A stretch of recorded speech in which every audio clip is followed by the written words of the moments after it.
This here is what you call a super logic probe because it's detecting the clock signals right now. It's basically just a logic probe. You can see the high and low transitions here with the pulse. Okay, these LEDs you see on the bottom, don't worry about it. That's for another circuit on the bottom of the board. I have this laid on top. I know it's a bad habit, but it won't do any harm. But anyways, so what I wanted to show you was this here logic probe, and right now I have the input line here, this one, connected to my little unit that I'm making here where the clock signal is. So you could see that it's detecting the oscillations with the yellow light, which is detecting the pulse. Okay, this light right here. Now, what this logic probe has is what's called a memory, and it's got a couple of features that I really like. Number one, these are TTL chips that I'm using on here. Okay, 7400 and the 7404. They work on 5 volts. Now, normally logic probes are, you have to connect the power of the probe to the circuit that you're testing, because if you're testing CMOS, for example, CMOS can work at 12 volts, 9 volts, 15 volts, and you can't power a logic probe with 5 volts if you're testing a CMOS circuit, 9 volts, higher than 5. So one of the advantages that this circuit has is the input here actually goes to complementary transistors, NPN, PNP, that will detect both the high and low transitions, and then it couples the result into the TTL circuit. So by doing this, these transistors give you 2 advantages. Okay, a couple of advantages. Number one, it isolates the input from the rest of the circuit. And the second advantage is it can test anything from TTL to CMOS. And you don't have to change the supply to this logic probe. That's the major advantage. Right now, because of TTLs, the power coming in here is, I've got it connected to this bottom circuit here, which is part of the rest of the circuit. It's powered up to 5 volts right now, so this thing's running on 5 volts. The input here, this wire, I'm detecting the oscillation from the 5 volt system. But down here on this machine, I don't know if you can see it. Let me move the camera just a bit here. See, down here, I've got output jacks these output jacks, the top ones are TTLs, the ones on the bottom, which you can't see, I know, but they're CMOS. And the CMOS values can be varied with this knob right here, which is what I designed, and it shows up on the display right there with the voltages. Okay, oops, this thing wants to move on its own. Okay, so what I'm going to do is I'm going to take, I'm actually going to take, let me see, yeah, I use a separate line here. I'm actually going to use this line right here, okay, which I'm going to connect. These are banana jacks. I'm going to just connect it to one of the jacks here. I'm going to connect it to the top one, which is the TTL. I'm going to get rid of this this input right here and connect this one to this. So there, right now it's showing high, and it's activated by this button right here.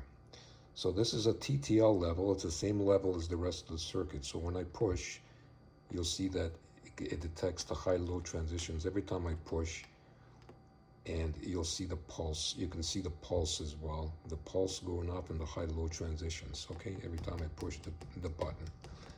Now, that's TTL level, but I can take this jack right here. Let me just show you again. I can take this jack right here and put it to the bottom one. The bottom one is now, the circuit is on CMOS level coming in, but it's being powered by TTL level, 5 volts, okay? Now, the meter right there shows 1.1 volt. If I push the button, you see the the way it's detecting it, it's still detecting a pulse, but the red light's not coming on, only the green. You know why? Because the CMOS voltage is very low. It's only 1.1 volt. I can increase that to any level. See, right now it's at 6.4, 6.8 volts. Even though there's 8 volts coming into this line right here, the rest of the circuit is still being powered by 5. So if I push this button again to change the transition, you can see that it detects the pulse and the high-low value, and the circuit's not damaged because it's still being powered by 5 volts, but it's detecting an 8-volt input level. Okay, now I can increase this even further. I can go actually all the way up to max, which is 20 volts.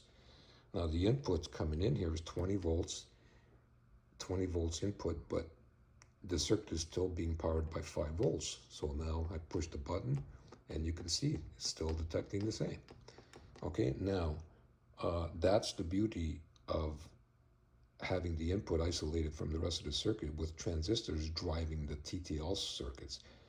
Never use a logic probe directly into a chip because the chip has to be at the same level as what you're testing. But if you use transistors like this, then you can connect it to any level from any kind of digital circuits and still have the actual circuit powered by the same TTL level if you're using TTL chips, or by CMOS levels if you're using CMOS chips. But you never have to change the supply, and as you can see right here.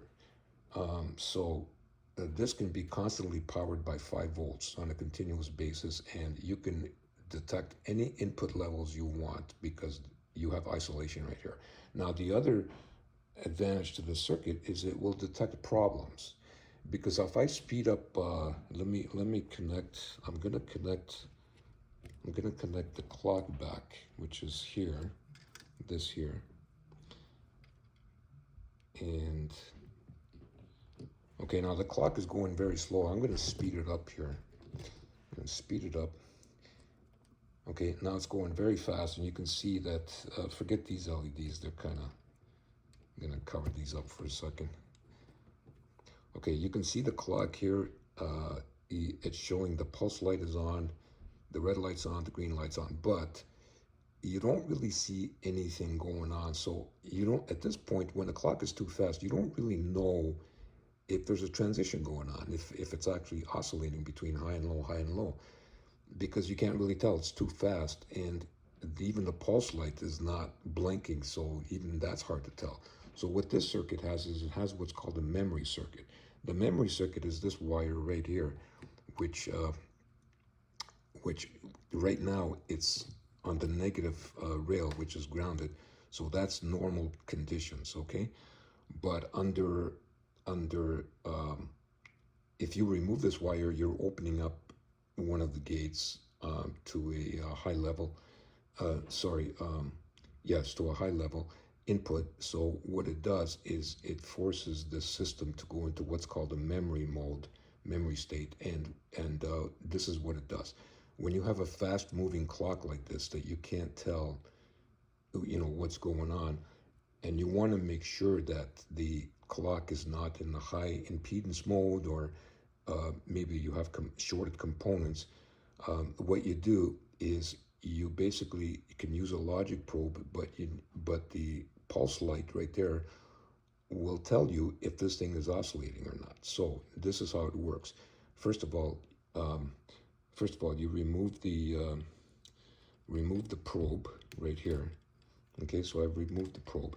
Then you lift up this ground, just leave it high, and then, because the input has a resistor that's automatically grounding it, or going to VCC, so then you take your clock, okay, and you put it to your probe, and what will happen is I have it connected, and then you disconnect it. Now when you disconnect it, you can see both lights have gone off, but the pulse light is still on. The fact that it's on means that a transition has happened on this very fast clock pulse. So even though the probe is not detecting anything anymore, the pulse light being on tells you that yes, the input either detected low to high or high to low transitions, which turned the light on, and the memory mode actually holds that position so that you're able to tell that the clock is actually working. There's no problem with the clock. So as long as that light is on in this mode, it tells you that a very fast clock, such as this, when I connect it, such as that you can't tell what's going on, is actually working because the memory has held the pulse light lit up, you see? So, yeah, now you can tell. So it's held it lit up, and that means that it's okay. Now to get it back to normal, you just have to ground this part of the gate again, and then you can put the probe back in, slow down the clock, and there you go. And you can tell from here, there's too much light here, but you can tell every time it changes, there's a transitional change. You can tell there's a pulse for both low and high and low values, okay? So this is called a super probe. It's a smart probe. Thanks a lot, guys. Don't forget to subscribe and like the channel so that I can keep these things coming. And let me know what you think in the comments, okay? Thanks, guys. Have a good day, and we'll catch you again next time. Thank you.